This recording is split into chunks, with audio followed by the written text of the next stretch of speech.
টাঙ্গাইলের বাসুলিয়া চাপড়া বিল যেন এক টুকরো টাঙ্গুয়ার হাওর। ভ্রমণের জন্য দিন দিনই জনপ্রিয় হয়ে উঠছে বাসুলিয়া। নিসর্গপ্রেমীরা ছুটছেন তার সৌন্দর্যের টানে।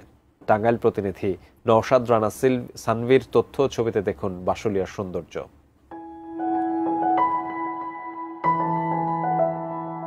চারদিকে জলের আহ্বান, জলরাশি ছুঁয়ে ছুটে আসছে স্নিগ্ধ শীতল মিষ্টি হাওয়া। তারই মাঝে ডালপালা ছড়িয়ে দাঁড়িয়ে আছে এক বুড়ো হিজল গাছ।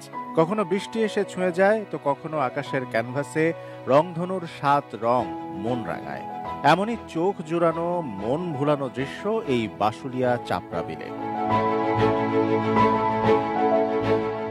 বাসুলিয়া এরই মধ্যে বেড়ানোর জন্য জনপ্রিয় হয়ে উঠেছে।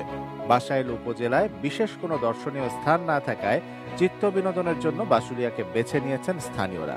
সব মশার বিরুদ্ধে সুরক্ষা দিতে এলো বসুন্ধরা এক্সট্রিম অ্যারোসল, মশার বিরুদ্ধে এক্সট্রিম সুরক্ষা। ছুটে আসছেন কাছে দূরের মানুষও। নৌকায় ভেসে ভেসে অনেকেই উপভোগ করছেন তার জল কল্লোল। এই এখনের যে বর্ষাকালের যে পানি, এই মনোমুগ্ধকর পরিবেশ, এটা দেখার জন্য আসলে এখানে আসা। এই নৌকায় ঘোরার মধ্যে একটা আনন্দ আছে। সকালে একটু গোসল করে ফালাফালি করে, তার জন্য আমরা এই প্রাকৃতিক এই পানির সৌন্দর্য প্রভাবের জন্য আমরা এখানে আসি। নৌকা দেখেছি, আমার অনেক ভালো লাগছে। আজকে আমরা আসছি কারণ এই জায়গা অনেক সুন্দর বাতাস, আবহাওয়া, এই জায়গা আসতে ভালো লাগে। কিভাবে যাবেন? টাঙ্গাইল শহর থেকে বাসুলিয়ার দূরত্ব মাত্র ২০ কিলোমিটারের মতো। টাঙ্গাইল থেকে বাসাইল, তারপর সখীপুর সড়ক ধরে অটোরিকশায় ৩ কিলোমিটার পেরোলেই ডান দিকে চোখে পড়বে বাসুলিয়া চাপড়া বিল। স্থানীয় মানুষ স্বাগত জানাবেন আপনাকে। বাসুলিয়া ছোটবেলায় অবশ্যই আসতাম, এখান দিয়ে হাইটে যাইতাম আর কি। এই ইজল গাছটার নিচে অনেকক্ষণ বসতাম, ১-১.৫ ঘন্টা বসতাম, তখনও ভালো লাগতো। এই সময় অনেক ভালো লাগে।